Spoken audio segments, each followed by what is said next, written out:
Les élections, la justice, notre monde, au fond, il est bâti sur des idées. Mais est-ce qu'on s'est déjà arrêté une seconde pour se demander d'où viennent ces concepts? Des concepts aussi fondamentaux que l'État ou la loi. Pour le savoir, eh bien, il faut remonter à la source, là où tout a commencé, en Grèce antique.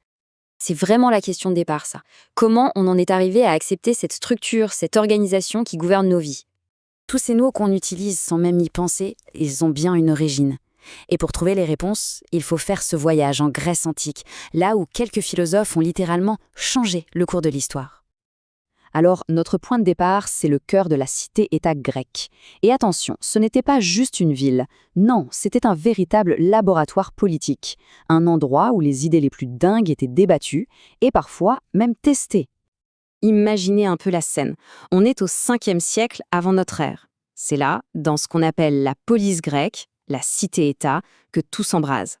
Chaque cité est un monde à part entière, un foyer de débats passionnés où deux modèles de société, mais alors radicalement différents, vont se faire face.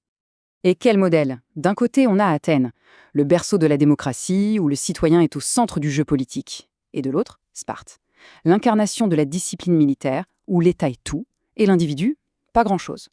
Deux visions du monde complètement à l'opposé l'une de l'autre.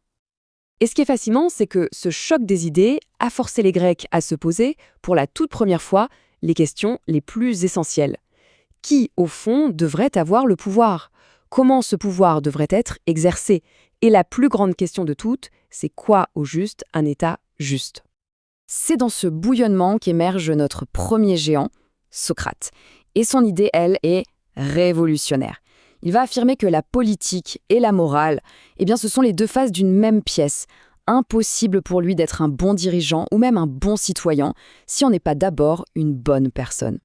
La méthode de Socrate était aussi radicale que ses idées. Il n'a rien écrit, pas un seul livre. Pourquoi? Parce que pour lui, la vérité, ça ne s'apprend pas dans un cours. Elle se découvre ensemble à travers le dialogue et un questionnement permanent. L'impact est juste énorme. Tout d'un coup, chaque citoyen est invité à tout remettre en question, ses propres certitudes et celles de la cité. Au cœur de sa pensée, il y a cette conviction: pas de bonne politique sans éthique. Un dirigeant, ce n'est pas juste un manager, c'est un modèle de vertu, de sagesse. Il a poussé cette idée jusqu'au bout en disant qu'il faut savoir refuser une loi injuste, même si elle vient de l'État. Et c'est cette position incroyablement courageuse qui, à la fin, lui a coûté la vie. En fait, tout son héritage pourrait se résumer dans cette phrase, si simple et si puissante. Il n'y a pas de politique sans éthique. Une idée qui va secouer les fondations de toute la pensée occidentale. Après la mort de Socrate, c'est son élève Platon qui va reprendre le flambeau, mais avec une ambition totalement différente. Lui, il ne veut plus seulement poser des questions. Platon, il veut construire les réponses.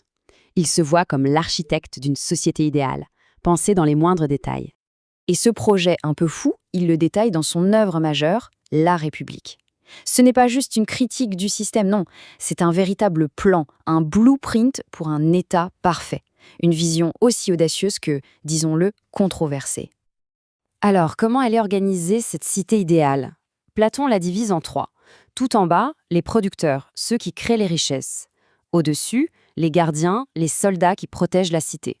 Et tout en haut, au sommet, les dirigeants, les rois philosophes. Et pourquoi eux? Parce que pour Platon, seuls ceux qui aiment la vérité plus que le pouvoir sont dignes de gouverner. Sa définition de la justice est peut-être la plus déroutante pour nous. Oubliez l'idée de droits individuels. Pour Platon, la justice, c'est une harmonie collective. Un état qui est atteint lorsque chaque individu accomplit son propre rôle, celui pour lequel il est fait. Mais si Platon avait la tête dans les nuages de l'idéal, son propre élève, Aristote, lui, avait les pieds bien sur terre. Il va laisser tomber le rêve d'un état parfait pour se consacrer à quelque chose de nouveau, la science du pouvoir. Et c'est pour ça qu'on le considère à juste titre comme le père de la science politique. Aristote part d'une observation toute simple mais absolument géniale. L'homme est par nature un animal politique. Qu'est-ce que ça veut dire? Simplement que la politique, ce n'est pas une option. C'est dans notre ADN de vivre en société et c'est seulement à travers la vie de la cité qu'on peut s'accomplir pleinement en tant qu'être humain. Sa méthode est, waouh, totalement nouvelle pour l'époque. Au lieu d'imaginer, il observe. Il étudie plus de 150 constitutions réelles. Et à partir de ça, il crée une classification. Il montre que chaque forme de gouvernement saine a son double corrompu. La monarchie, le pouvoir d'un seul pour le bien de tous, peut basculer en tyrannie. L'aristocratie, le gouvernement des meilleurs, peut devenir une oligarchie, le gouvernement des plus riches. C'est une grille de lecture qui, franchement, est encore incroyablement utile aujourd'hui. Alors, quel est le meilleur régime, selon lui? Pour Aristote, la réponse est limpide, et elle va devenir un pilier de notre civilisation. Le meilleur État est celui qui est gouverné par la loi, non par le caprice. C'est la loi, et seulement la loi, qui peut nous protéger de l'arbitraire et du bon vouloir des dirigeants. Bon, au final, qu'est-ce qui nous reste de tout ça? Quel est l'héritage de ces penseurs? On pourrait se dire que des idées vieilles de 2500 ans, c'est un peu dépassé. Et pourtant, elles n'ont jamais cessé de modeler notre monde. L'impact est juste colossal. Les concepts même d'État et de droit, c'est eux. Les principes de nos démocraties modernes, c'est leur héritage direct. En fait, toute la pensée politique de l'Occident repose sur les fondations qu'ils ont posées. C'est pour ça qu'aujourd'hui encore, on les étudie dans toutes les universités du monde. Ce qu'il faut retenir, c'est que de Socrate à Aristote, la politique, c'était bien plus qu'une simple lutte pour le pouvoir. C'était une quête, une recherche passionnée pour comprendre ce que sont la justice, la vertu, et comment, peut-être, construire une société meilleure. Leurs idées sont donc toujours bien vivantes, et leurs questions sont, plus que jamais, les nôtres. Ce qui nous amène à une toute dernière interrogation. Après 2500 ans, est-ce qu'on est vraiment plus proche de cet idéal de justice qu'ils cherchaient ? La question, elle, reste ouverte.